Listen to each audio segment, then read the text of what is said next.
Kjera pa je tvoja najljubša ekipa?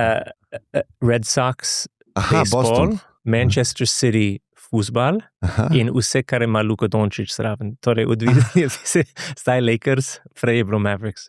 Boston Red Sox. Jaz sem pred časom veliko sem gledal bejzbola. Ja, res? Sem fan bejzbola, ja. To pa redko v Ja, Sloveniji. in najljubša ekipa mi je bila Boston Red Sox. Ja. Ja, bravo, sva že frenda. No, Nisem pa bil v Bostonu, ampak na Netflixu je en nor dokumentarc o njihovem tistem znanem championshipu. ja, v kjer so- 2004, ja, Ja. to je bilo ekstra nor. Ker sploh, če ena generacija, ne res, 3 generacije so živeli brez zmage. Zmeraj smo bili dobri, ampak je bilo 86 let, da nismo zmage od takrat, da so prodali Babe Ruth k Yankeesu. Mhm. In Curse of the Bambino. Točno bravo. In potem je bilo ekstazije, ko smo zmagali vse. Ja. A verjameš v kakšne take stvari? Kako se reče curse? Curse. Zdaj tebe sprašujem. Prekletstvo? Tebe sprašujem, tukaj za kako se pomagati. nekaj v Se slovenščini reče. Ja, ne vem, če po moje ne verjamem v čarovnije, ampak verjamem, da če ti verjameš v neki, potem je dejstvo. Kot na Slovenskem imamo par zanimive koncepti glede zdravstva, da biološko ni pravilno, ampak če verjameš, potem je dejstvo. Aha. Recimo, da ne smeš premrzlo pijačo piti. Ali pa sem videl mamica kriče barmana, boh ne daj, da me date za otrok jabolčni sok iz hladilnika, kot da bo zastrupil. Se prehladil. Ja. Ampak sladoled je v redu, ni logike. Ampak če to verjameš, potem je lahko dejstvo. Ali pa tukaj dostikrat, jaz sem začel misliti, da če ne spim dobro, da mora biti polna luna. Nikoli v life nisem premislil, ampak zdaj mogoče pa je. Torej, je po moje, da naša vera naredi dejstvo, tudi če biološko naravno nič ni od tega. Tudi če v fizičnem svetu nima vpliva, naš ustvari vpliva. Absolutno, Ne? ja. Sej, po moje, meni je to čisto logično, zato ker nekako vem, da nimam nikoli dostopa do fizičnega sveta, ker ga vedno zaznavam samo čez svoj pa čez svoje čutila. Ja. Da vmes so moja čutila. Ne? Jaz nikoli seveda. nimam neposrednega stika s tem. Ne? Ja, točno, bravo, ja, to pa res. Ja, tako da ta zaznava se lahko ukrivi ali pa ne vidimo vsi iste stvari. In en primer je, točno se spomnim, ko sem delal izpit za avto, da sem v tistem obdobju same avtošole videl na cesti. Ne? Ja. In vem racionalno, da se ni povečalo število avtošol na cesti, ampak moj je enostavno iz celega nabora stvari, ki jih zaznavam, mu je to ven skočilo, ker je bilo relevantno za mene. Jaz imam to pri slovenski besede. In ena prijateljica mi je povedala, kaj pomeni šupak, potem sem slišal šupak čist povsod. Sam to sem pogledal, tako da se je v svet obrnil proti šupki. Ja, zanimivo. Hvala, ker si vzel čas. Ja, seveda, rade volje. To pa je najbolj popularno zaželeno podcast na Slovenskem, torej čas mi je, da si mi vabil. Ja, ne, ker sem videl tvoje, v bistvu, veš kaj mi je najprej ven stopil, da si bil nominiran za Pulitzerovo nagrado. Ja, to pa res, ja. In jaz dosti spremljam to tekmovanje, se ni tekmovanje, ampak veliko tehnik sem bral, in sem rekel, wow, upam, da živiš v Sloveniji, in potem sem pogledal. To pa res živim v Sloveniji, ja. Ampak škoda, da nisem tisto knjigo ti prinesel, imam cel kup doma, te pošljem pol. Hvala, cenim. Nisva se uspela zanč dobiti zaradi snega. Se opravičujem, sem bil zasnežen in nisem vedel, koliko časa bom rabil, in jaz sem imel 20 meter driveway, da bi moral kidati, nisem pravočasno. Da bi sploh ven lahko prišel. Torej, hvala za fleksibilnost. Ne, sploh ni problema. Tole si mi prinesel? Ja, to pa najbolj svežo knjigo, ampak če nisi bral še moje slovenologije, mogoče tam je dober za začet, to pa je nadaljevanje na en način. Torej, slovenologije, tisto prvo knjigo 2018 je razlog, da sem bolj znan v Sloveniji in so moje aventure na Slovenskem, kako sem prišel in zakaj mislim, da to je daleč najboljša država na svetu. Ja, da mi to malo povej. Ja. Ker to nam je ven skočil, kulturne dogodivščine v najboljši deželi na svetu. Ja, to kot nadaljevanje, to je 6 let naprej in to so moje dogodivščine v svet kulturi in obredi na Slovenskem. Ker jaz zmeraj hočem se potunkati čim več v lokalne stvari, jedi, obredi, tradicije in zmeraj vprašam, zakaj naredimo nekaj, da je toliko osnovno za Slovenci, da ne pride v mislih, zakaj bi vprašal, zakaj nosimo copati, zakaj jemo potico, zakaj imamo žganje kuha. Vsak stvar zame je eksotičen in zanimivo in lep. In jaz tudi sem naštiman, da sam vidim dobre stvari na svetu, sploh ne šmirglam negativnosti. Torej, to je sam doza pozitivne energije za moj Slovenci. In res sem imel občutek, da sem globoko raziskoval moje novo dežela in vse, kar sem najdel, mi je bilo še bolj všeč. Torej, to je dober znak, če sem bil tukaj od 2013 polno časa. In še zmeraj mi isto všeč kot prej.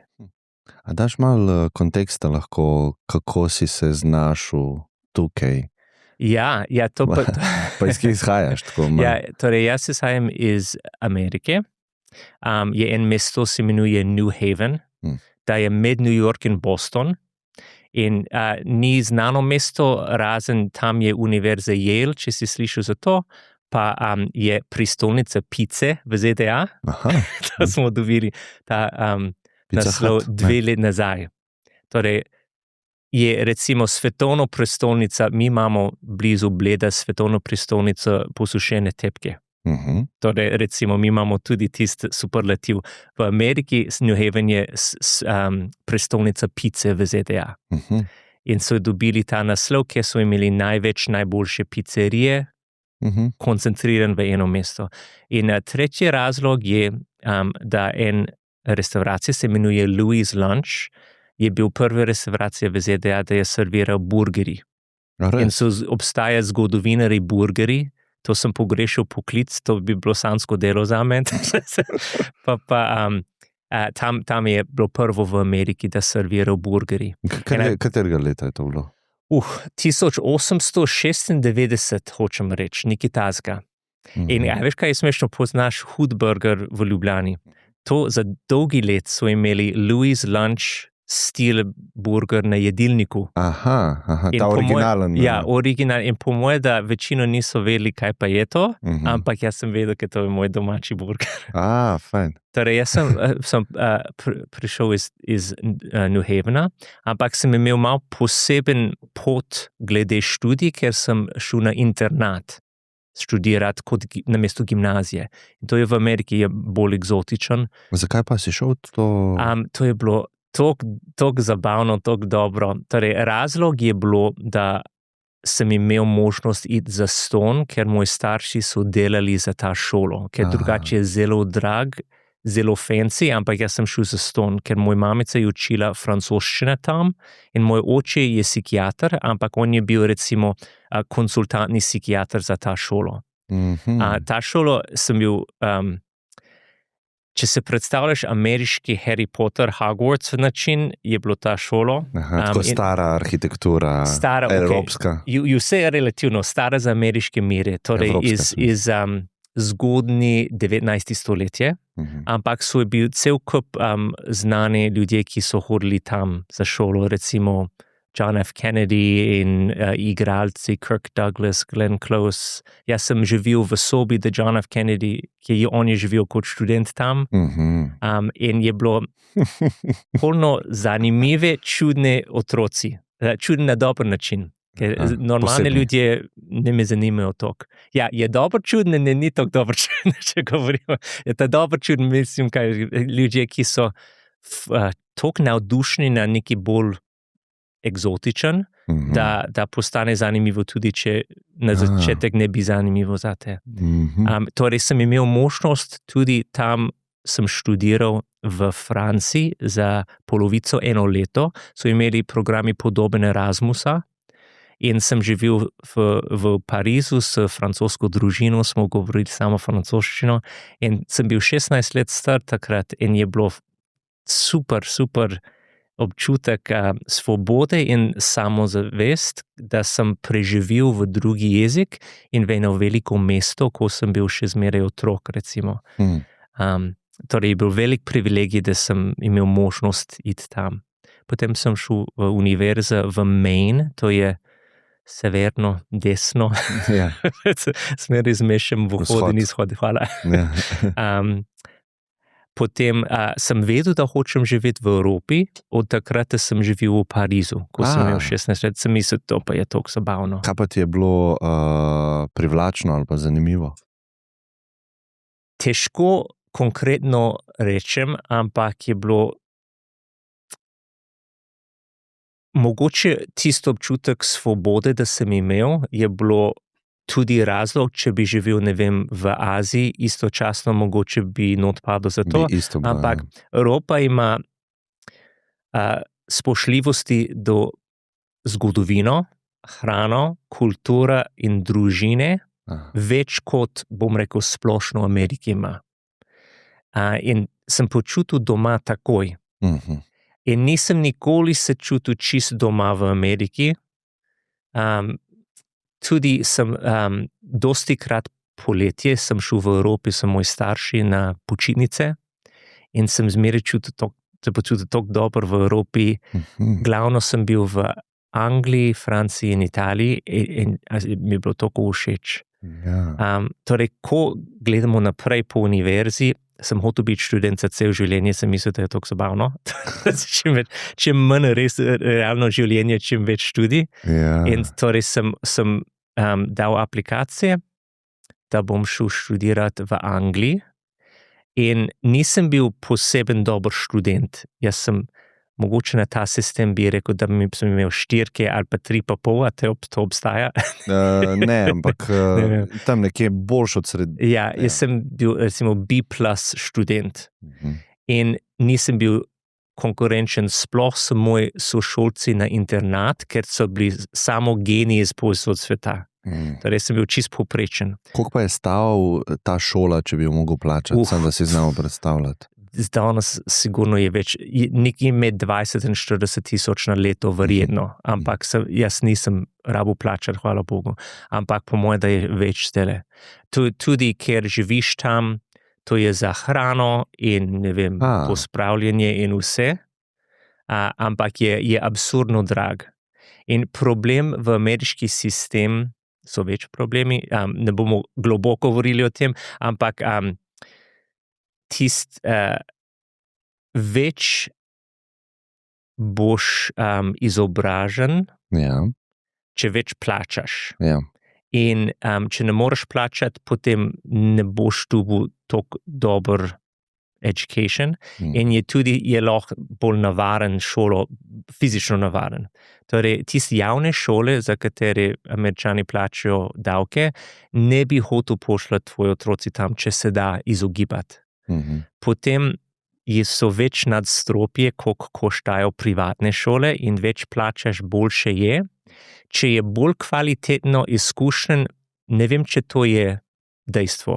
Zame vem, da sem imel najboljše možno in sem zelo hvaležen, ampak res je lestvica, koliko tvoji starši plačajo za šolo in je zelo konkurenčno, tudi absurdno konkurenčno, da res ljudje postanejo žučni od vrtca naprej, da hodiš na pravi vrtec, da greš na pravi osnovno šolo, drugače tvoj cel life bo in seveda ni rečen, da je takole, ampak občutek dobiš, to je vibe tam. Dober branding so naredili te koledži. To je nekaj res neverjetnega, ker res apeliraš na strah človeka, a bo njemu uspel v življenju, ali mu ne bo uspel, in mi imamo tvojo vstopnico za boljše življenje, ampak stane pač 200 €, ali pa 300 €. Točno je. Ampak se mi zdi, da se to spreminja, ne? Zato, ker šola ima vedno manjšo veljavo, ker se svet tako rapidno spreminja, odvisno seveda od področja. Ampak res imaš prav, ker recimo, jaz sem že starčak v 90-ih, mislim, da še zmeraj je bil eno valuta, če si rekel, jaz sem šel na to šolo, to je odprl vrate. In sigurno je prej. Ne vem, če še zmeraj takole, ker če greš na Yale, recimo to ni rečen, da boš našel boljše šiht. In tudi smo videli en reverse efekt, recimo v Angliji sem študiral v Cambridgeu in sem imel izkušnjo so ljudje, ki so tudi študirali na Cambridgeu in so hoteli najti šiht v Londonu v svet kreativnosti in je bilo proti ljudje, Cambridge in Oxford je bilo preveč fancy in ti nisi naš in če hočeš nekaj kreativnega, moraš biti bolj iz ulice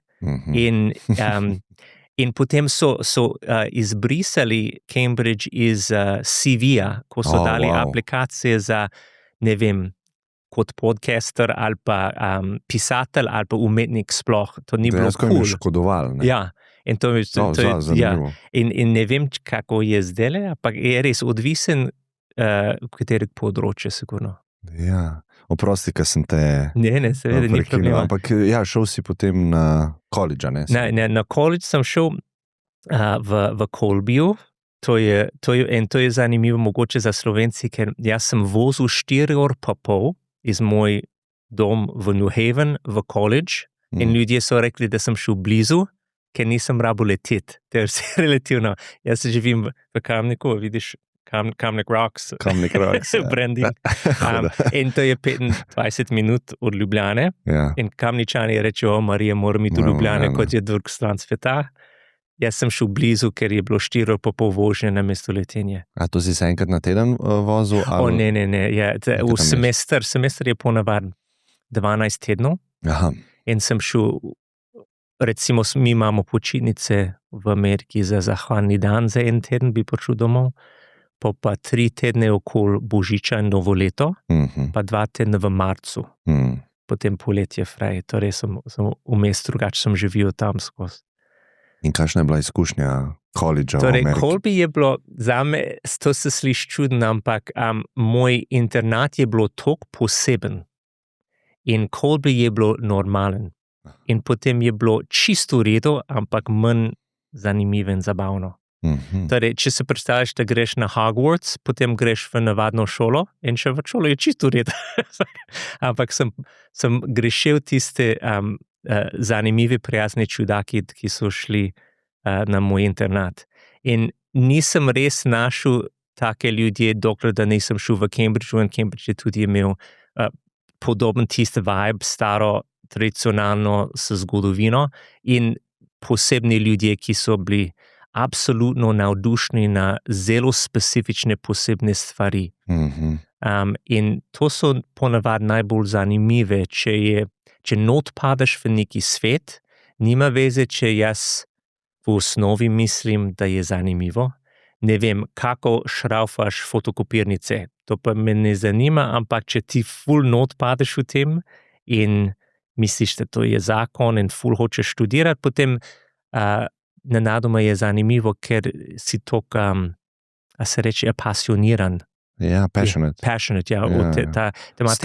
Strasten, takole. In tist strastnost sem videl v internatu in v podiplomski študiji in vmes ne. Ljudje so mal driftali tam. Ja. In to je tudi problem, če ful košta šolo, recimo college, in v ameriški sistem ti kar servirajo, kaj moraš narediti in nimaš starše zraven, to je zelo redko, da živiš doma in greš na faks, torej živiš tam, ampak za večino ljudje to je prvič, da so živeli strani od starše. Jaz sem prej, ker sem šel na internat, ampak ponavadi od 18 let naprej do 21, prvič živiš na samem in potem je ful pocen pivo in zabave in je zabavno, je varno, profesori ti servirajo, mogoče na en način je dober, ker profesori tam morajo biti razvedrilni, drugače ne bojo imeli šihta dosti časa, ker ni kot sem slišal slovenski sistem, da ne vem, profesori včasih stojijo in berejo in ti moraš memorizirati in izbruhnati nazaj, kaj so povedali in boh ne dej, da vprašaš neki. Tam moraš angažirati proaktivno. 25% tvoje končne ocene je proaktivno angažiranosti v tečaju, torej moraš vprašati, moraš govoriti. Če sam sediš in pišeš petke, ne boš dobil dobro cene na koncu leta. Ampak na drugi strani lahko sam driftaš in polovico delaš in ne plonkaš, ampak ne izkoriščaš možnost, da imaš. In pri Evropejci mislim, da študenti bolj cenijo, kaj dobijo, ker morajo biti bolj proaktivni kot Američani. Na drugi strani, če bi evropejski študenti imeli ameriški profesori, po mojem, da ta kombinacija bi pasel.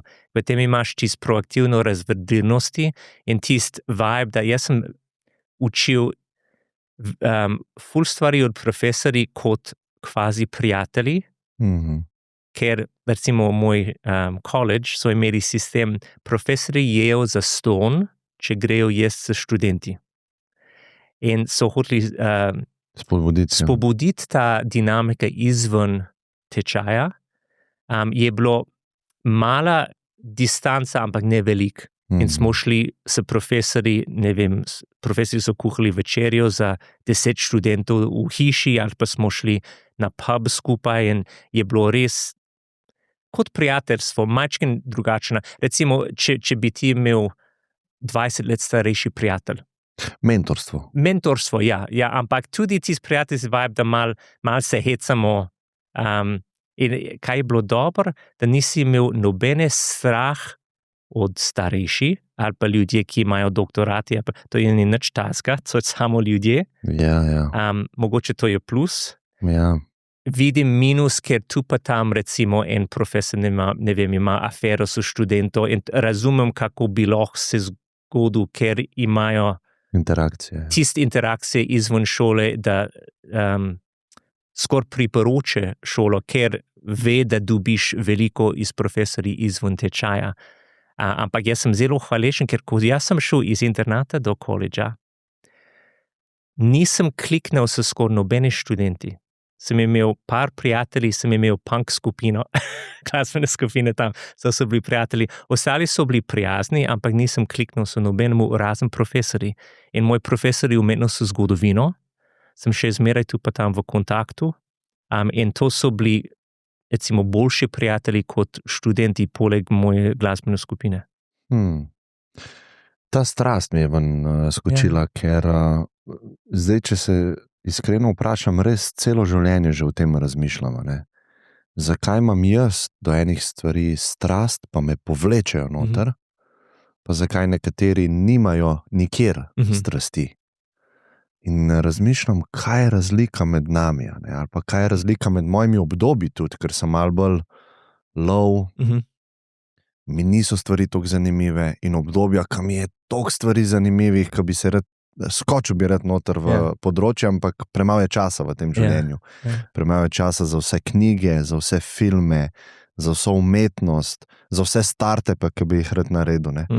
In je life poln. In se mi zdi, da je res ključna komponenta ta energija strasti ali pa celo radovednosti, da je ta otroška radovednost ključ do strasti, radovednost do življenja.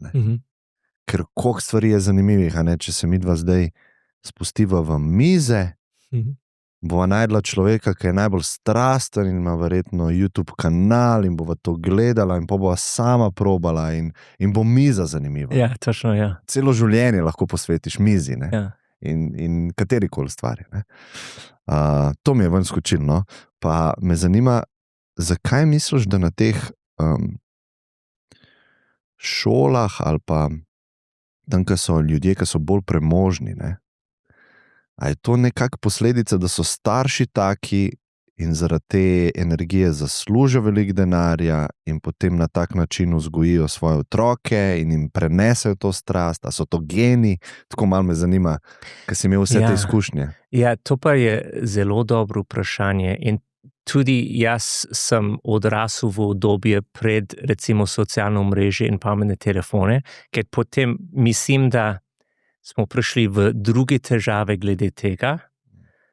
lahko pridemo nazaj do ta koncept. Dobro vprašanje.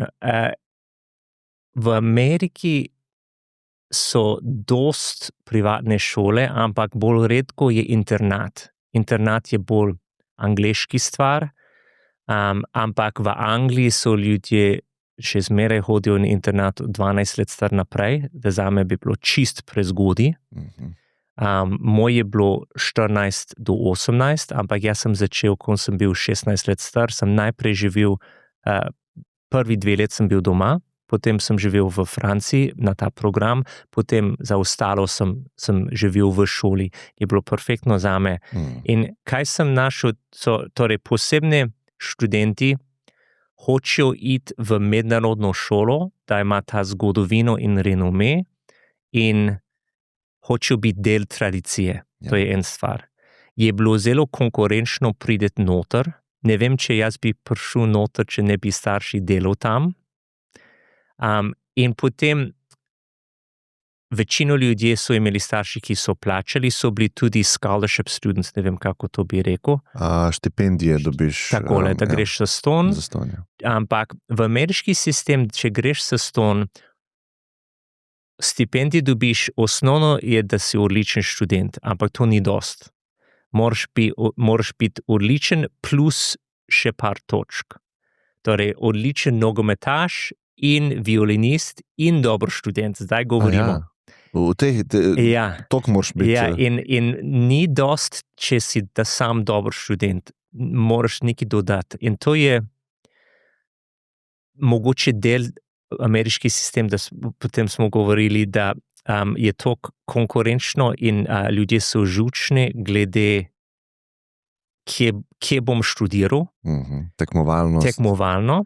In imamo tudi tradicije, mi rečemo internships. A sploh imate internships tukaj na ta način? Imamo in zdaj bom probal se spomniti, kako se reče temu, ampak prideš nekam na prakso.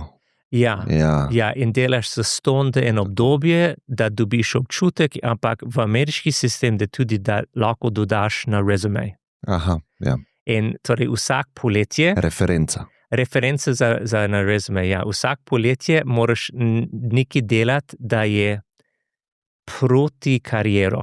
Recimo, jaz sem 1 leto v Christie's, to je... dražbena hiša. V Bostonu 1 poletje, v Londonu 1 poletje in v en muzej 1 poletje, da sem bil bolj fokusiran na umetnostno zgodovino.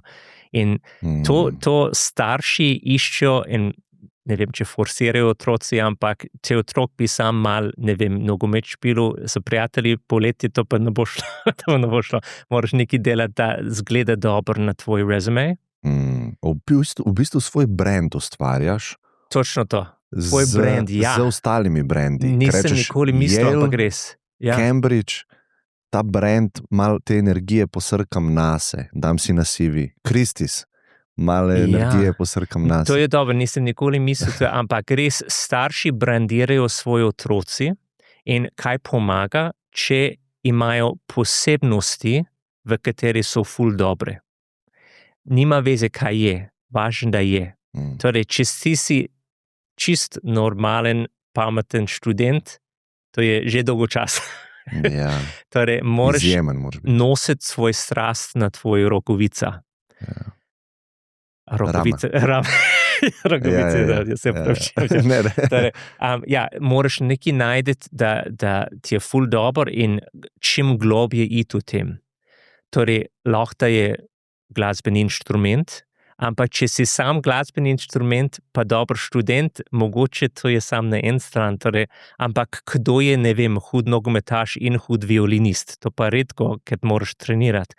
Ali pa ni rečen, da je neki extracurricular, takole lahko je, ne vem, o lutke, narediš lutke doma, kar nekaj sem rekel, ampak da izven stopiš iz cel zbor aplikacije in vsi imajo iste dobre cene, vsi imajo 5.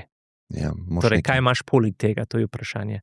Torej, po moje, da tisti ljudje, ki so našli nekaj eksotičnega in strast, so dobili več možnosti, da pridejo na ta šolo in potem so bili nagrajeni, ker so imeli ta poseben strast, potem to furajo še bolj naprej in ko si najstnik, nisi čist polen človek in tisti dodatki na tvoj brand, recimo, jaz sem ful navdušen na lutke, bom rekel, kot primer, in potem, ko prideš na novo lokacijo, to je tvoj brand in to furaš naprej še bolj močno, kot bi, če bi recimo sam bil doma in en bi prišel k tebi na obisk. Tam tudi videl najbolj anglofili v Cambridgeu so bili Američani. Američani so nosili obleke, kot so videli v starih filmih, in so čist not parli, koliko je Cambridge fajn. Angleži so mislili, ja, je lepo, ampak je bolj normalno.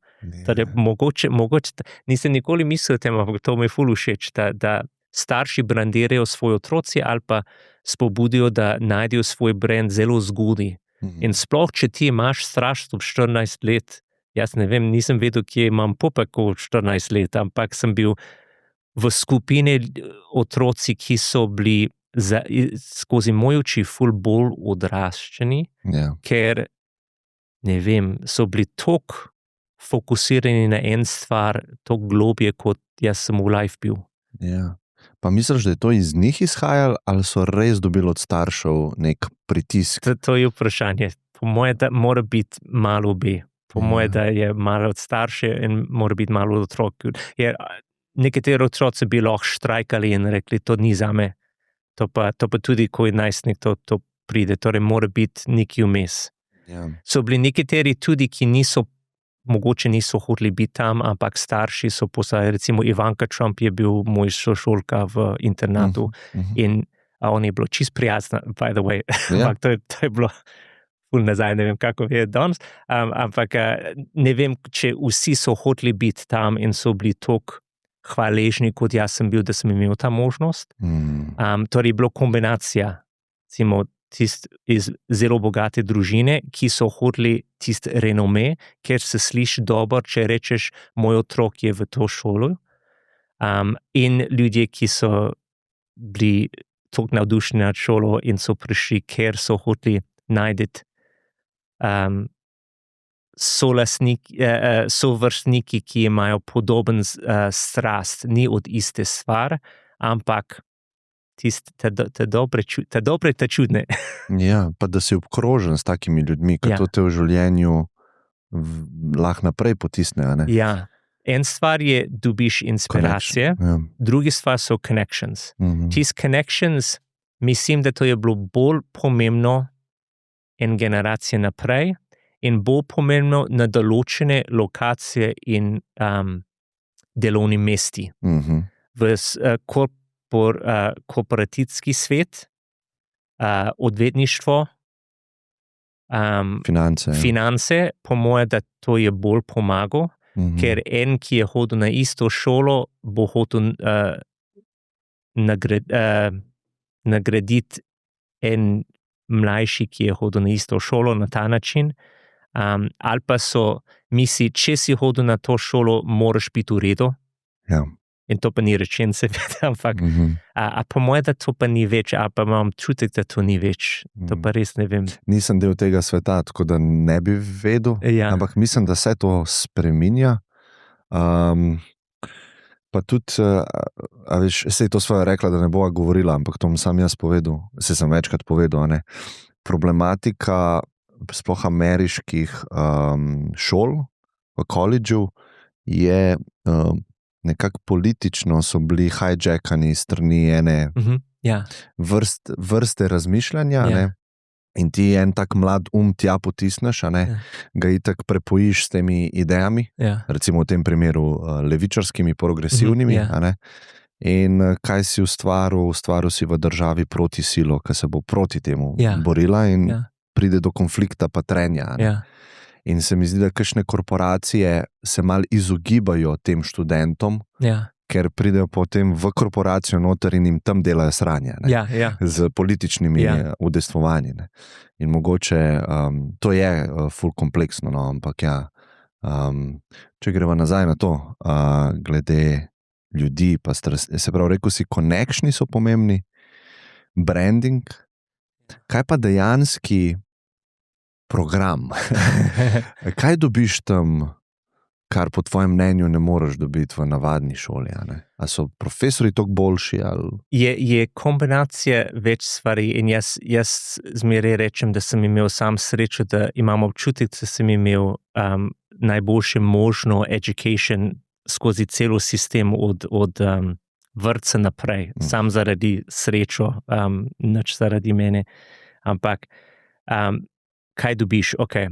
En stvar so profesori, da morajo biti razvedrilni, ni dost, da si, ne vem, da imaš ta pravi degrees, doktorat, in sploh ne moreš stati in brati tvoj lekcijo ali pa pričakovati, da študenti bojo izbruhnili nazaj, kaj si rekel, ali pa in moraš forsirati, da vprašajo. In če ne odgovorijo, če ne govorijo, potem nisi delal, kaj moraš kot profesor. In tvoj delo kot profesor je, da narediš življenje lažje za tvoji študenti. In ne vem, koliko slovenski profesori imajo tako razmišljanje, ampak ko jaz sem učil tukaj, in še ne učim na slovenskem več, ampak zmeraj rečem na začetek tečaja, jaz sem tukaj za vam pomagati, ne morete iti domov, če ne dobim dosti dobre vprašanje, in sem tukaj za vas, če dosti poslušate med moj tečaj, ne boste rabili študirati za test, ker bom dostikrat na dost način razložil, kaj hočem, da veste, ampak bom vedel, če niste poslušali, ker potem na test bom videl, če ste ali ne. Kje si pa učil? Jaz sem na Filofaksa za mnogi let, posebni tečaj, da so bili odprti za vsi, ni samo študenti.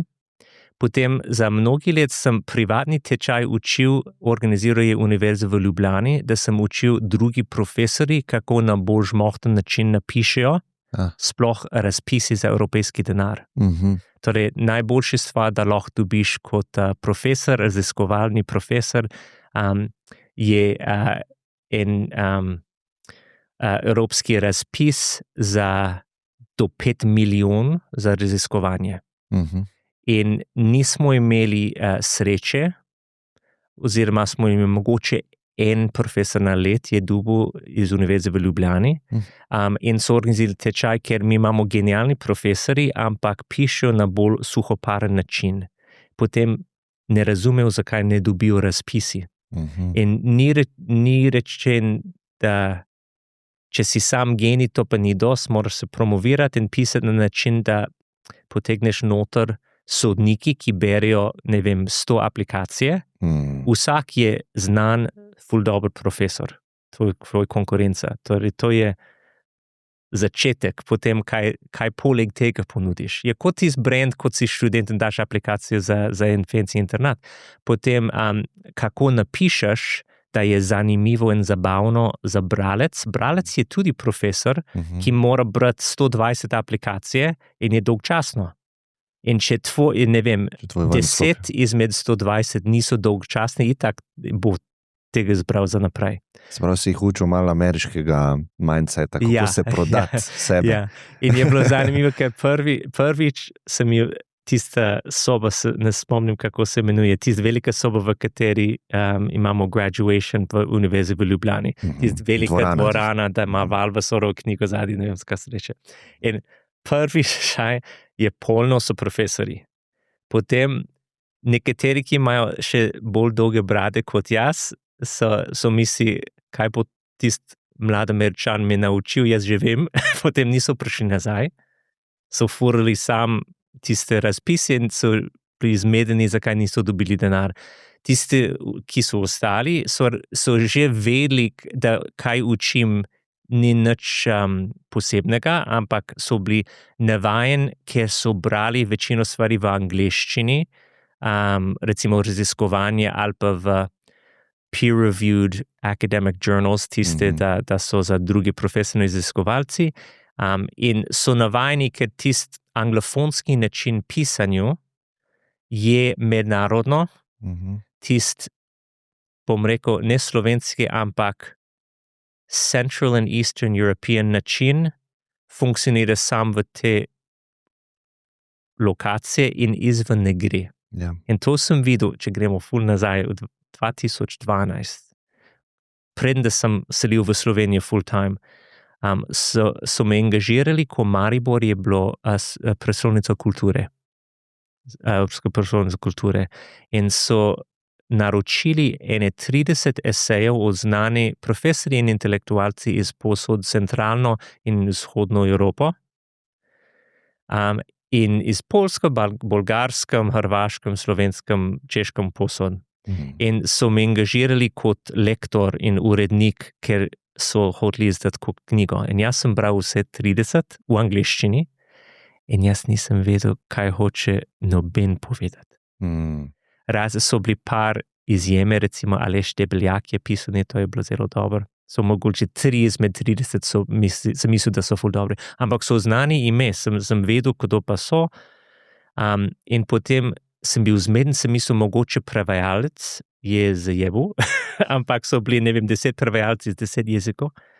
In potem sem bil, jaz sem toliko neumen, ampak po moje, da nisem toliko neumen. Potem sem vprašal, ko imam vprašanje, sociologično vprašanje od Slovenije, vprašam prijatelj Miha Macini, on je soavtor 2 knjige, smo skupaj delali in on je bil tukaj 2-krat. Res, ja, in on raziskuje, zakaj Slovenci smo, kot smo. V Sloveniji. Ja, na ta način. In on zmeri ima odgovor. In on je rekel, da ja, to je en Central and Eastern European način učenja in pisanje esejev od 18. stoletje, da tisti filozof ali pa profesor dobi tematike, naprimer ljubosumje ali pa ljubezen, in niso nič pisali outline, preden da začnejo, sam so geni, grejo na oder, za uro pa pol govorijo, par dragulje so noter v pesku, ampak moraš najdeti, ker nimajo plan, govorijo v spiralu okoli tematike. In ti moraš hitro napisati, drugače boš grešil tisti dragulčice, da so noter, in moraš sam na koncu procesirati, kaj so hoteli povedati. To pa, tako so pisali tiste ljudje, ki so pisali te eseje za Mariborsko prestolnico. Sem imel občutek, da so imeli tematike, niso nič planirali, lahko so, ampak občutek sem, da niso, da so sam začeli pisati in je bilo izbruh mišljenje in so bili zanimivi ideje in dobre fraze tu pa tam, ampak brez strukture. In tisti ideja, da bralec mora skup naštimati puzle, to pa ne gre na anglofonskem svetu. Ni toliko prijetno za tega, ki konzumira. Ne? Ja, način dobro pisanje in učenje in voditeljstvo v anglofonskem svetu je, da ti narediš jasno in na simpel način tudi kompleksne stvari, da 99% bralcev, poslušalci razumejo, kaj se dogaja, prvič, da srečajo kontenta. Torej, nima veze, če je teorija kaos ali pa nekaj ful kompleksno. Bralci in publike bojo dobro mislili na te, če na jasen in simpel način poveš in razumejo vse, kar hočeš povedati. Če kompliciraš, in Slovenci znajo komplicirati, pa je, potem anglofonska publika ne bo mislil, ta človek je toliko bolj pameten, kot sem jaz. Bojo misli, ta glupač toliko malo ve, da ne morejo pisati normalen stavek. Ne, lahko so bralci glupi, to pa nič reče. Ampak tisti je mogoče obrambni mehanizem, psihološko obrambni mehanizem, ampak ne gre sploh v anglofonskem svetu, če je nekaj kompliciran. Razen, ne vem, če študiraš filozofijo, ampak za večino bralcev, večino tematike. Torej, ti moraš jasno, direktno, na simpel način povedati in tvoj cilj je, ko bralec zaključi tvojo knjigo, se počutijo ful pameten. In potem te bojo imeli rad. Če se počutijo slabe, te bojo sovražili in ne bojo mislili slabe nase, ampak bojo mislili slabe nate, ker nisi na način, da lahko absorbirajo povedali stvari. Lahko rečemo, da to je problem, ker lahko so glupi in mogoče bi bilo dobro, če bi malo več angažiral, ampak jaz govorim splošno in zdaj imam 30 knjige in vodim televizijski program in vse to in kot profesor vidim, da to gre za vsak starost in celoten spektrum moje publika so hvaležni, ko kompleksne stvari na jasen način povem in tvoj tisti trik, da je najbolj pomemben trik je, da tvoja publika se počuti pametnejši, ko zaključijo tvoj oddaja ali pa knjigo ali pa članek, potem te bojo imeli radi. To pa je ta glavna dejstvo. In to so imeli težave nekateri slovenski in evropski profesori, ker so imeli mogoče strah, da nam bojo spadli dosti pametni, ali pa imajo občutek, da bralec mora biti proaktivno angažiran,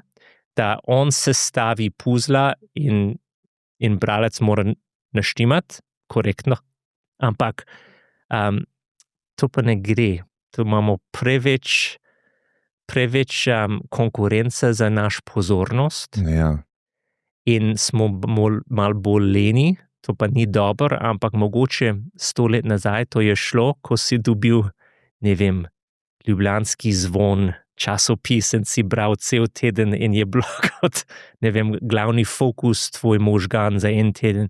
Ajde, ampak danes imamo vse naš privlače izven fokusa na aktualne stvari, da imamo pred sabo. In potem nimamo trpljenja za to več. Ja, ful stvari se mi je zdaj odprl.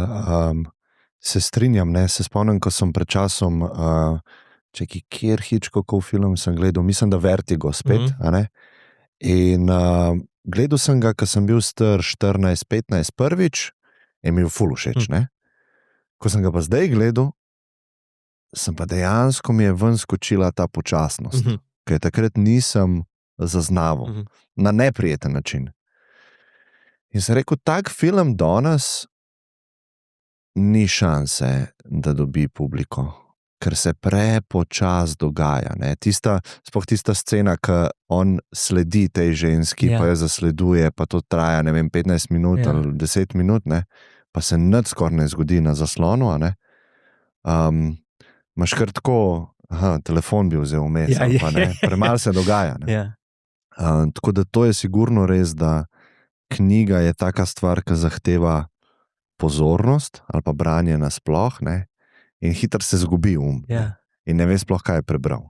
Točno to, ta drugo knjigo, da sem ti prinesel, je eno knjigo mojo, The 12-Hour Author, o pisanju in kako prideš do založbe in kako biti uspešen pisatelj. In jaz šalim v te, ker učim pisanje tudi letos prvič.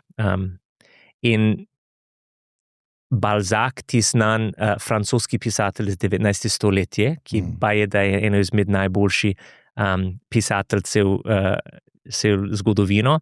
On je pisal Oči Goriot, Père Goriot, eno roman, in prvi 30 strani on sam prepisuje, kako izgleda fasade gostilne. 30 strani. In nima veze, če to je cenjen kot en izmed najboljših romani cel času. Ta človek Balzac ne bi nikoli najdel založbe danes, kdo bo preživel 30 strani, kako izgleda fasade gostilne. In to moramo razumeti, da imamo pokrajšen fokus. Imamo toliko pokrajšen fokus, da recimo producenti za televizijske oddaje razumejo, da bomo gledali telefon vmes med oddajo. torej dostikrat ponovijo, če smo nekaj grešili. To je malo absurdno mogoče, ampak delajo.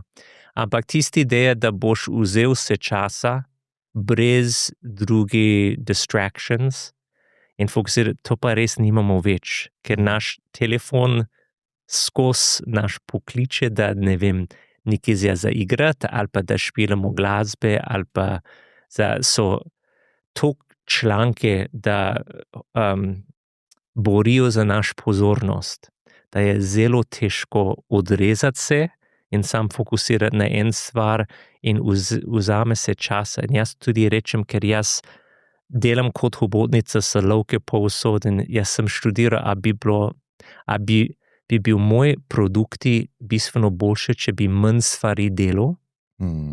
Ampak mislim, da sem prišel v ritem, da delam na en nivo, da je dost v redu, baje. Ne vem, če bi globje šel, če bi manj stvari. Če imam manj stvari, potem sam dodam več stvari, ker sem navajen čist preveč projekte hkrati in je način življenja in mislim, da to je del tist constant distractions, da imamo. Ja, ena stvar je, v bistvu imamo problem že s konzumacijo določenih stvari, ker je preveč informacij, ki nas obkroža. Mislim, da en človek v enem dnevu toliko informacij do njega pride, kakor, ne vem, če gremo 50 let nazaj, poprečen človek, ne vem, v 5 letih. Sprav, bombardirani smo strani informacij in težko konzumiramo počasnejše načine konzumiranja. Ampak jaz mislim, da drugi nivo je pa kako ustvarjati. Ker ti ustvarjaš, ti se usedeš in pišeš. In jaz sem imel tudi to izkušnjo in sem mogel radikalno ene stvari narediti. Jaz sem mogel odmakniti se v kočo, ki je čisto odmaknjena, ker ni ljudi. Telefon sem totalno nesposoben in samo tako sem jaz bil sposoben pač več ur na dan pisati. Ker sem videl, da enostavno ni mogoče. In zdaj kako tako kolektivno kot družba spodbujati to globjo kreativnost, ki je težka, ki se moraš ti res poglobiti v neko stvar v tem svetu.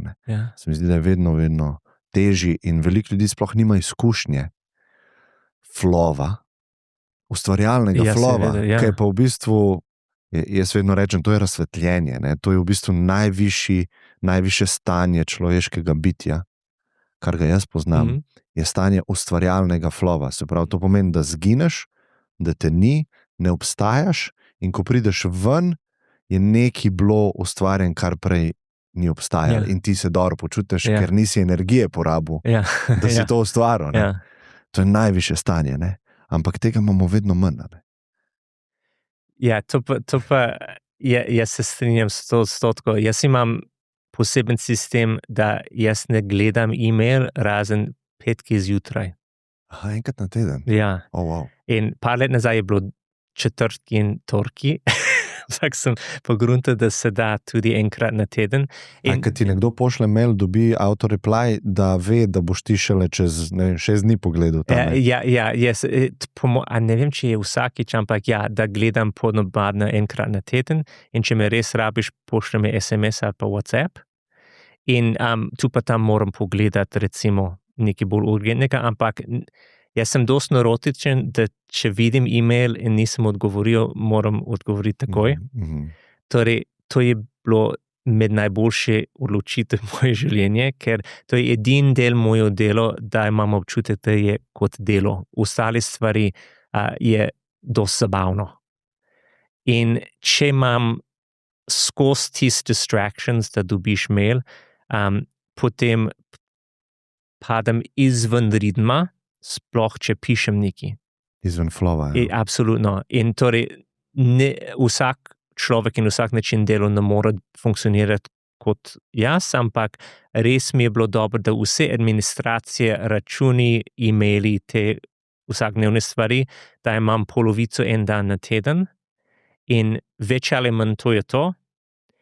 In ostale časa lahko sem ful koncentriran in zelo efektiven in hiter pišem, ker nimam tisti distractions, sam flowam. Torej, to je priporočljivo, če se da. Nekateri ljudje hočejo imeti skozi prazen inbox in drugače se počutijo žučne. To pa je odvisno od človeka. Ampak to je pomembno. Druga stvar je, vse moje knjige so ne leposlovje, razen prvo. Če pišem leposlovje, moram biti čist, moram imeti gmh, to me rečemo v Kamniku, a to imaš Mir. to. Ja, mislim, pa enkrat sem rekel na dogodku in publika je gledala, kaj pa je človek rekel. Ja, izraz, poznam. To je Gorensko. Gorensko, po moje, ja. In moram biti tista znane sej, da moramo brati v osnovni šoli od Virginia Woolf A Room of One's Own, da vsak človek rabi sobo, kot ti imaš tukaj, recimo, da je svoj zen sobo dobesedno, ker pa pride zraven.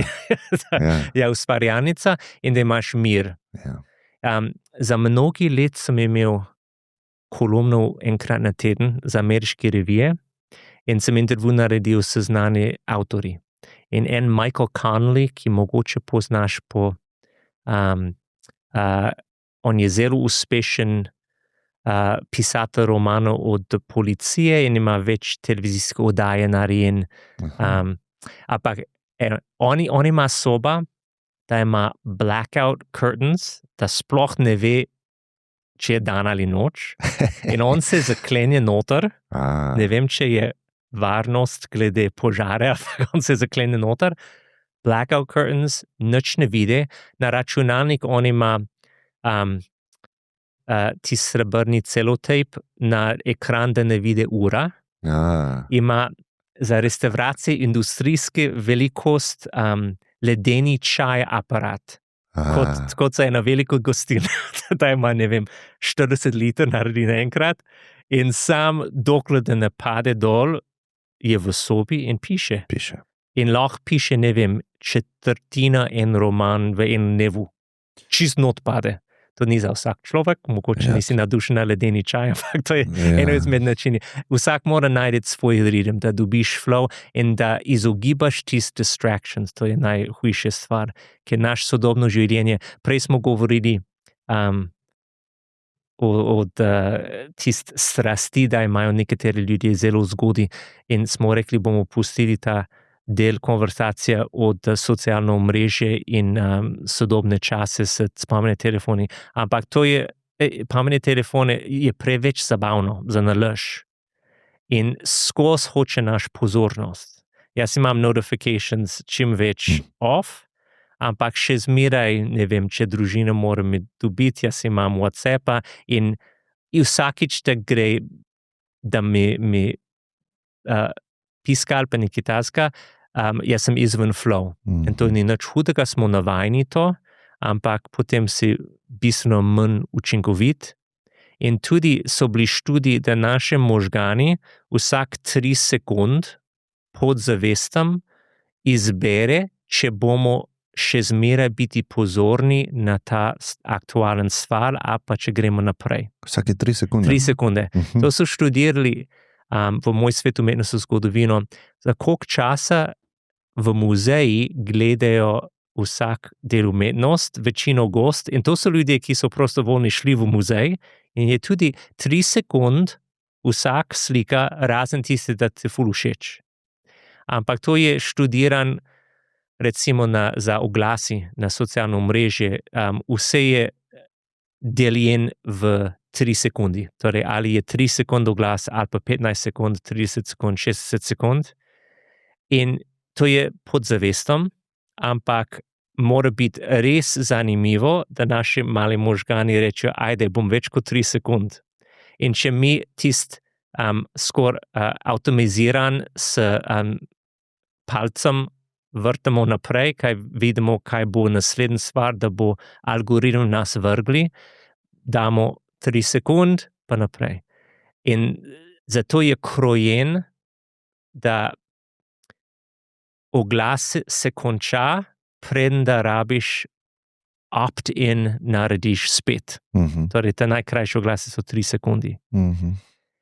In 3 sekundi je zelo malo. In sploh, če nimamo več možnost za počasnosti kot Vertigo film, ali pa kot en Balzac roman. In določen odstotek ljudje bojo vzeli čas za to, večino ne bojo. In to pa ne vem, če je dobra stvar, po moje, da ni, da imamo zmeraj krajši obdobje fokusa, ampak če to vemo, lahko naredimo stvari, da bomo izkoristili ta informacije, namesto da bomo ga ignorirali ali gremo proti toku.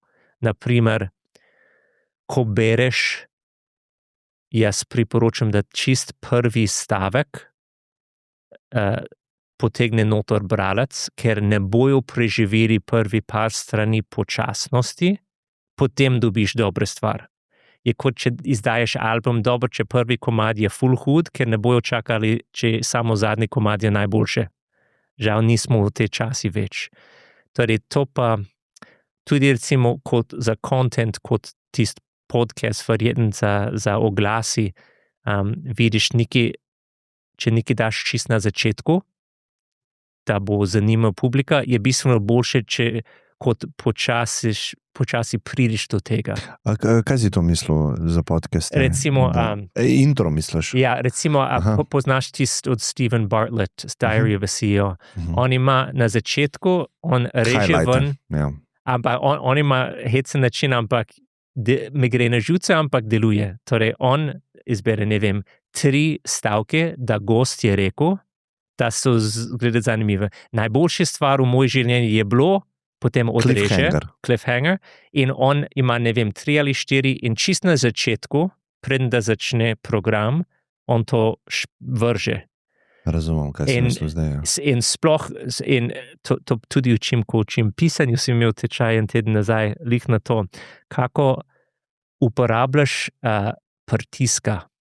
In uporabljaš pritiska na ta način, da postaneš vprašanje v možganu publike ali v oblike vprašanje ali pa v oblike stavek, da injekcira vprašanje. Kako razmišljam? Lahko rečeš, ali bom danes koga ubil? To pa potem ljudje rečejo, zanimivo, a bo, a to pomeni, da je že, ali pa bo, pa bo. Ali pa lahko rečemo, danes nisem noben ubil. In potem injektiraš isto vprašanje.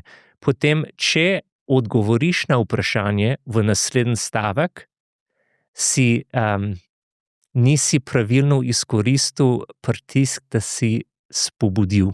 Se pravi, nek ta tension iščeš, ki ga nočeš takoj zadovoljiti. In ta najboljši pisatelji imajo tist vprašanje in potem tension in povejo odgovor na vprašanje na kontroliran in določene doze. Naprimer, Agatha Christie Whodunit Mystery knjigo, na začetku je en umor in vemo, zadnji poglavje bojo povedali, kdo je morilec. In igra je, da ti uganeš, preden da detektiv ugane. To pa v redu, to je zelo osnovno vprašanje na začetek, odgovor na koncu. Ampak bolj sofisticirane so skozi mini vprašanje ali pa več vprašanje in skozi odgovori, da ti potegne nota. Recimo, če raz rečem, Klemen je hodil v gostilno, ves krval na glavo. Na začetku. Lahko vprašanje so, kaj se je zgodilo, kaj bo. In če takoj odgovoriš, pa je en stvar, lahko tudi čez en poglavje, ali pa 3, ali pa sam na koncu. In to odločiš. In bralec ima občutek, da je v dobri roki, če ve, da odgovori bojo izpolnjeni, da noben vprašanje, da ni odgovorjen na to, tako se reče, konca knjigo, ampak da je kontroliran, koreografiran. In ko učim, je en knjigo, da bi priporočil čisto vsakmu, da je tako dobro napisan strokovnjaško od John le Carré, ki je znan po špionski thrilleri, The Russia House, Ruska hiša. In je tako perfektno napisan in seveda je dober špionski thriller. Ampak če dekonstruktiraš kot pisatelj in vidiš, kaj človek je naredil, ni pika, da ni na pravem mestu, je res vrhunsko. In to lahko tudi mi delamo, recimo, ko naredimo podcasti ali pa članki ali pa oddaje, da postanemo vprašanje, a predavanje sploh, postanemo vprašanje in kontroliramo, kdaj damo odgovori, doziramo odgovori na način, da je kot jaz sem slab plesalec, seveda, ti si verjetno boljši, ampak če tvoj soplesalec ima občutek, da je v dobre roke, potem vse gre tekoče in so za stvar. In tudi vidim pri kontentu nima veze, če je tekst ali pa predavanje ali pa audio. To moraš pravilno dozirati. Ja, se je ful zanimiv, ker po moje vprašanje pomembno je za vsakega umetnika, za koga ustvarjam, ne? Pa zakaj ustvarjam. Ne? In jaz sem recimo ta projekt, ki ga jaz delam, sem jaz na začetku postavil kot nek eksperiment za sebe, a lahko ustvarjam nekaj, kar ne bi imel cilja, a lahko ustvarjam nekaj samo zase in se ne ukvarjam z publiko.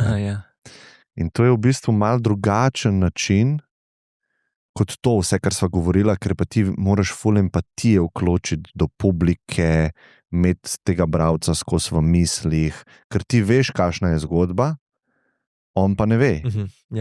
On gre linearno, ti pa veš že vnaprej, kaj boš napisal, mogoče, se lahko to pol spremeniš. In imaš skozi v mislih tega konzumerja tvoje vsebine kot umetnika. Ne?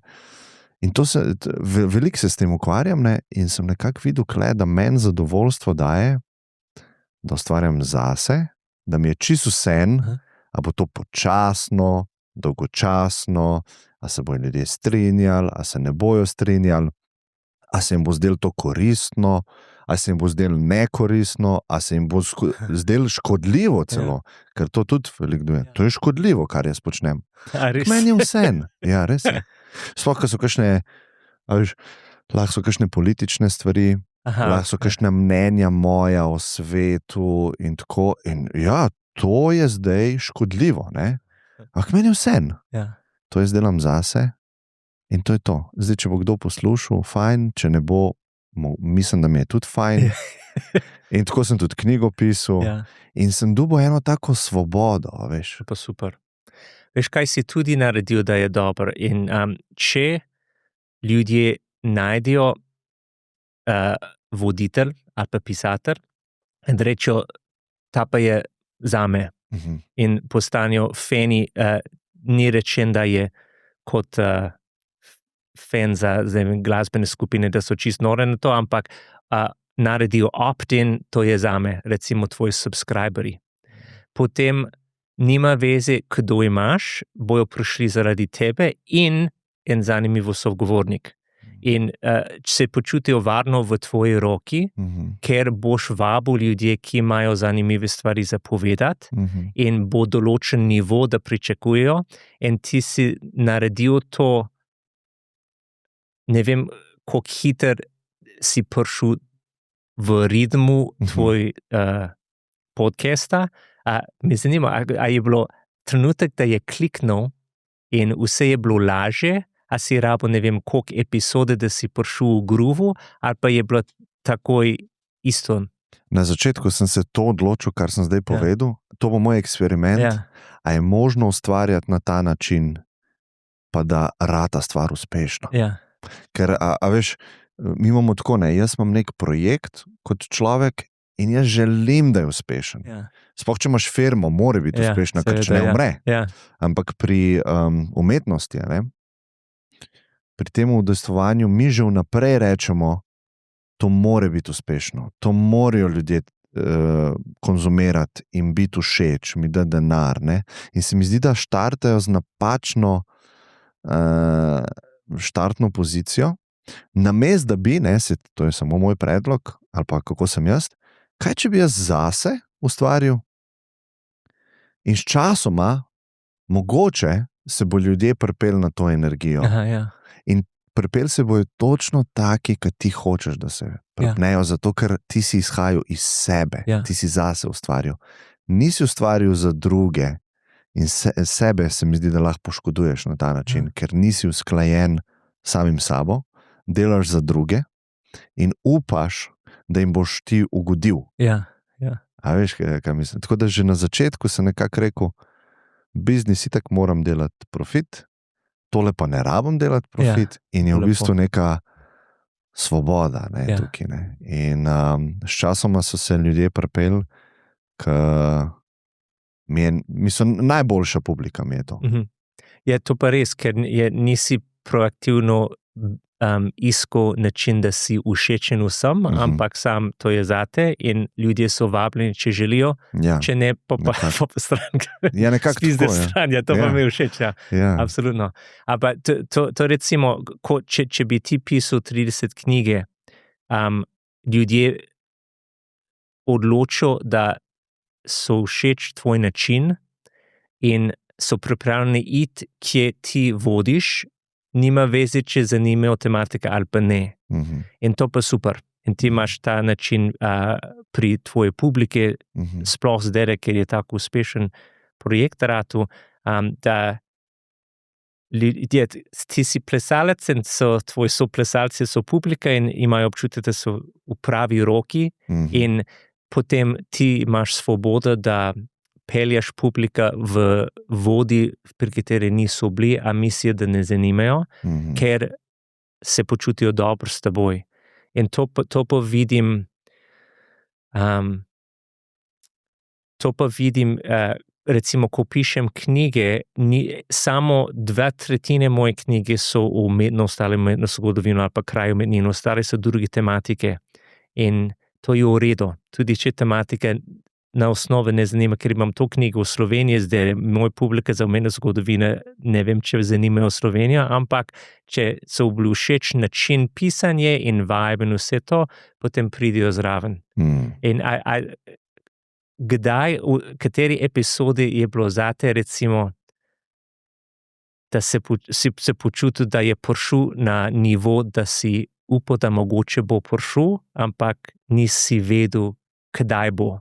Ali pa ni določene epizode. Ali je epizoda 36 bilo to? To je bilo ne, to? Zelo gradual. Aha, ok, ja. A ne, ker v bistvu vsak teden se to dogaja in težko vidiš napredek, ki bi lahko rekel, tukaj je ta meja bila. Okay. Ampak sebe sem spoznal, videl sem, da ne rabim jaz toliko mogoče diktirati pogovora. A veš, tudi midva sva začela, jaz nisem vedel, kaj te bom, kako bova začela. A ja, recimo v prvi let si bolj govoril, bolj proaktivno. Ja, pa imel sem želeno strukturo. O tem se bova najprej, potem se bova o tem, potem se bo... Se pravi, želel sem kontrolirati. Saj v bistvu je to stvar kontrole, zato ker tudi ta prejšnja stvar, o kateri sem govoril, jaz želim publiko, želim, da je projekt uspešen, to je vse želja po kontroli. In v bistvu ustvarjanje brez kontrole, o tem mogoče govorim, da v bistvu ti samo prideš, se usedeš, hočeš nekaj napisati in potem spustiš kontrolo in se stvar napiše. Ampak to je znak odraščanja in samozavest, da ne rabiš vse kontrolirati, ker si toliko suvereno in se počutiš toliko dobro v svoji koži, da veš, da bo v redu. To pa super. To pa premalo ljudje imajo. In da moraš vse kontrolirati, je ponavadi, ker misliš tudi pod zavestem, kaj pa če. In če izbrišeš tisto, kaj pa če, tvoje življenje odpira. Ker potem nimaš tisto žučnosti pred novosti, in boš videl, kako bo šlo. Jaz sem bral eno knjigo, da se sliši smešno, ampak je ful dobro, The Tao of Pooh. Ne poznam. Poznaš, ok. To mi je bilo ful dobro, kot najstnik sem bral. In tisti daoizem, sam čisto osnovne stvari, da go with the flow. Ja, to mi je bilo ful dobro in boš videl, kje te pelje. In življenje je bistveno težje, če greš proti toku in to mi je bilo najbolj, in to je tista, ko sem rekel prej, tisti ameriški način pisanja, da tudi kompleksne stvari, kot filozofija daoizma, so dali na čisto enostaven način, alegorije so liki od Winnie the Pooha. In to mi je ful dobro, da so na tak način naredil lažje, ker jaz bi mislil, da ali me dosti ne zanima, ali pa ne bom razumel filozofije daoizma splošno. Ampak preko Medvedek Pooh bom že. Ja. Kaj pa, če bi te jaz res vprašal, to je težko vprašanje, vem, kaj je umetnost, zakaj to počnemo? To pa dobro vprašanje.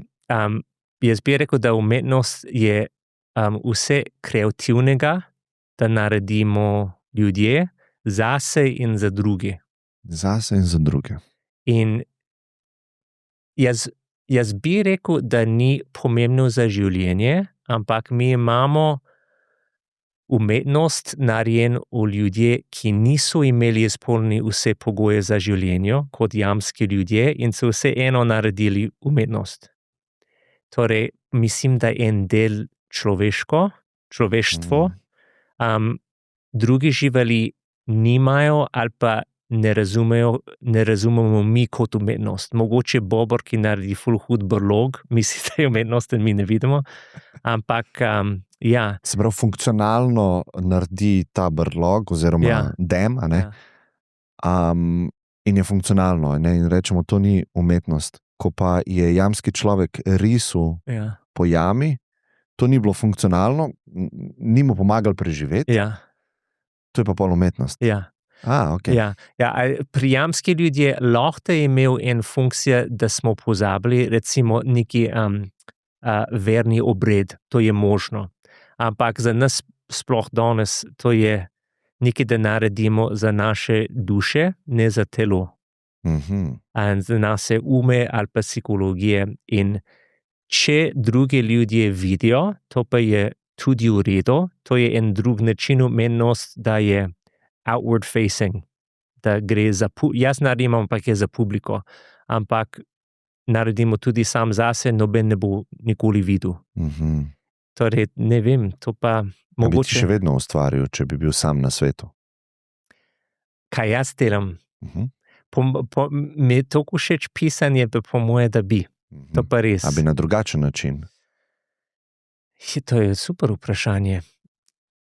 Skoraj sigurno, ker jaz dobim endorfini in adrenalin od efektivnosti in multifunkcionalnosti, in ker imam toliko stvari, da naredim hkrati, in vsak stvar, da zaključam, je kot endorphin rush. Torej, preveč stvari. Tisti del vmes lahko preskočim, mi je všeč začetek, planiranje, idealizacije, vse je odprto, in ko zaključim, je ful dobro občutek. Tisti del vmes je v redu, ampak po moje, da bi manj stvari naredil, po moje, da bi več leposlovje, ampak je bistveno lažje živeti kot pisatelj, če pišeš neleposlovje.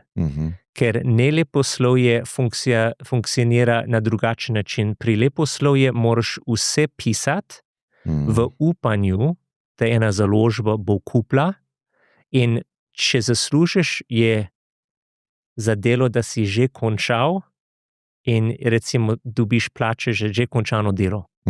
Pri neleposlovju je lažje živeti, ker najprej pišeš ponudba, book proposal, kaj bo v knjigi, in en poskusno poglavje, in potem iščeš založba sam s ponudbo. Ko kupi pravice, ponavadi, oziroma to pa ni za vsak, ampak če imaš že renome, dobiš avansa, to je ponavadi, kaj založba misli, da bi ti zaslužil kot royalties v prvo leto knjigo. In zakaj to dobiš naprej, a ne? Naprej. Da lahko živiš, pa napišeš to. Tako, da vzameš se časa, da pišeš knjigo, o kateri si planiral in pisal v ponudbi. In torej dobiš neki denar, s kateri vzameš časa, da pišeš knjigo sploh, potem, ko knjiga izide, ko založba zasluži nazaj tist tvoj avansa, in si nazaj na nulo, potem dobiš tist royalties in ponavadi 7 do 10% cena prodajene knjige. In potem se vidi, da je lažji način življenja, če si vzameš, ne vem, 1 leto, da pišeš leposlovje v upanju, da eden bo vzel in plačal, pa če imaš časa, če nimaš časa, to je težko. Za leposlovje ni toliko težko pisati ponudba, ker je, ne vem, 5 strani plus 10 strani poskusno poglavje nekaj tasga in nič več ne pišeš, dokler nimaš pogodbo. Torej, to pa je en korak lažje in to je razlog, da imam 29 knjig in samo en roman zdaj. Razumem, ja. Kaj pa ta AI doba, pa LLM-i, pa pisanje, ne? Ja. Kako razmišljaš tukaj? Ker vem, da je ChatGPT prišel ven, da je bila na Amazonu poplava novih knjig. Ja. Ne vemo zakaj. Ja. Ja, jaz se uporabljam skoraj vsak dan, ampak samo za behind the scenes stvari. Torej, je kot da imam... Ustvariš svet v bistvu. Še bolj administrativno in raziskovalno. Je kot da imam en asistent skozi na voljo, ki ni treba plačati in instantno odgovori. Kaj uporabljam, recimo, za raziskovanje, en da je bilo ful dobro, če pišeš, jaz pišem glavno knjige o zgodovine, in če nimam citatov citirani, če sem pozabil footnotes napisati, to pa je celo jeba, če ne veš, odkot si dobil ta quotation. In to pa daš noter in tako in najde in ta stran od te knjige in to bi bilo ful dobro. Torej, vse, da ni končni tekst. Zame je to v redu, ker je brez veze, da en me angažira kot pisatelj, če jaz ne pišem končni tekst. Ampak za stvari za oder, to pa res uporabljam glavno kot neplačen raziskovalec. In to pa ful pomaga, tudi pomeni, da lahko raziskujem iz Kamniške Savinjske Alpe. Ne rabim biti v London ali pa Rim ali New York, da raziskujem, ker ta tehnologija omogoča to. Tudi recimo, če moram najti recimo, en stvar, da delam zadnji par let več kot moje knjige, delam kot ghostwriter. Ne vem, če slovenščina ima besede za to.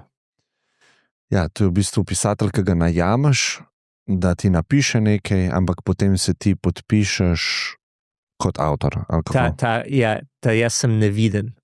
Recimo, da jaz tudi pišem non-disclosure agreement, da ne smem reči, kdo sem imel za stranke in cel svet misli, da ta glavni avtor je bil, ampak po pravici ona je sam povedal zgodbo in jaz sem napisal na ta način. V bistvu doskrat se to uporablja pri biografijah. Ja, sploh pri političari ali pa hollywoodski zvezdi ali pa športniki niso sam pisali, ampak so povedali zgodbo pisatelju, ki je neviden in potem pisatelj je pisal, on je dobil plačan, ta glavni junak je dobil kredita, on je vse naredil sam. Tudi če vemo, da ni problema, to pa naš ples. Torej, to delam in za ljudje, ki hočejo leposlovje, prvi korak je, da pišemo skupaj ponudba. In v ponudbi, recimo, moramo pisati druge referenčne knjige in to pa je zanimivo pri svet podcasti in tudi knjige, da ne obstaja konkurenčnost. Če ti zanima recimo življenje tujcev v Sloveniji, boš kupil 13 knjige, če pa je, da so vsi dobri.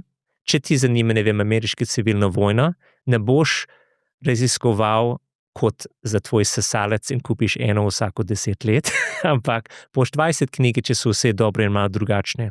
Če ti všeč dobre podcasti, ne boš raziskoval in sam en boš poslušal na mesec, ampak lahko 5, če so vse dobre. In moramo najti referenčne knjige, ne konkurenčne, ampak referenčne, da imamo podobna tarčna publika.